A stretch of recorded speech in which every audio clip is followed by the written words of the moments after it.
ஸ்ரீ விஸ்வ பிரம்மா சுதந்திர கொடி பூரா கீழே இறக்கிறப்பா, நீதிமன்ற கோர்ட்டில் இருக்கக்கூடாதுன்ட்டார். ஐயா போட்டார். 3 தலைச்சக்கரத்தையும் வச்சு அசிங்கம் பண்ணியிருக்கான், அதையும் கிளியர் பண்ணிடுறப்பா அப்படின்ட்டார்.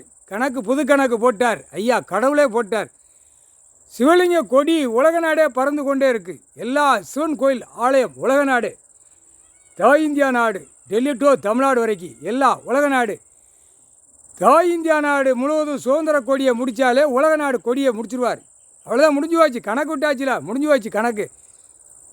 ரிப்போர்ட் எடுக்கிற அதிகாரி அனைத்தும் காவல்துறையிலேருந்து சிபி ரிப்போர்ட்டு, உளவுத்துறை எல்லாம் நீதிமன்றத்தில் அரசியல்வாதிக்கு எல்லாம் கையில் கொடுத்துறாப்பா. கணக்கு போட்டார் ஐயா. 14 கோடீஸ்வரர் ஜோதிர்லிங்கம் கணக்கு போட்டார். கைலாசத்தில் கணக்கு ஜட்ஜி கணக்கு எழுதிட்டார். நீதிமன்ற கோர்ட்டில் கைலாசத்தில் கணக்கு எழுதிட்டார். கணக்கு இட்டார். கணக்கை முடிச்சிடப்பா, கொடி இருக்கக்கூடாதுட்டார். மந்திரி பூரா கொடியை ஆட்டி 4 வீலர் வண்டியில் தூக்கி ஆட்டி லட்சக்கணக்கான கோடி பேப்பரை இடங்களை எழுதி பூரா அவன் மேலே 1558 கேஸ் உள்ளே வழக்காடுது. அப்போ எவ்வளோ பெரிய தப்பு? அந்த கொடி இருக்கக்கூடாது. ஜனநாயகம் கணக்கு இருக்கக்கூடாது. 2 கணக்கை முடிச்சிடப்பா நீதிமன்ற கோர்ட்டில். தனிப்பட்டாக நீதிமன்ற கோர்ட்ஸ் எல்லா பூமி கணக்கு எல்லாம் எடுக்கல, எல்லா அரசியல்வாதி 10,000 கோடி எல்லாம் உள்ளே மாட்டி வருவான்.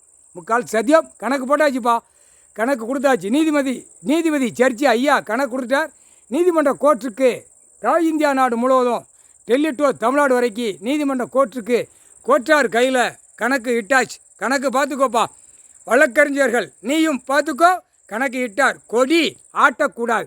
இந்த கொடி முடிச்சாச்சுன்னா 4 வீலர் 2 வீலர் வண்டி பறந்துச்சுன்னா, ரோட்டுக்காட்டில் கொடி இருந்துச்சுன்னா 30 வானரப்போட மிலிட்ரி வரையில் நொறுக்கி எடுத்து போடுவான். முக்கால் சத்தியம்.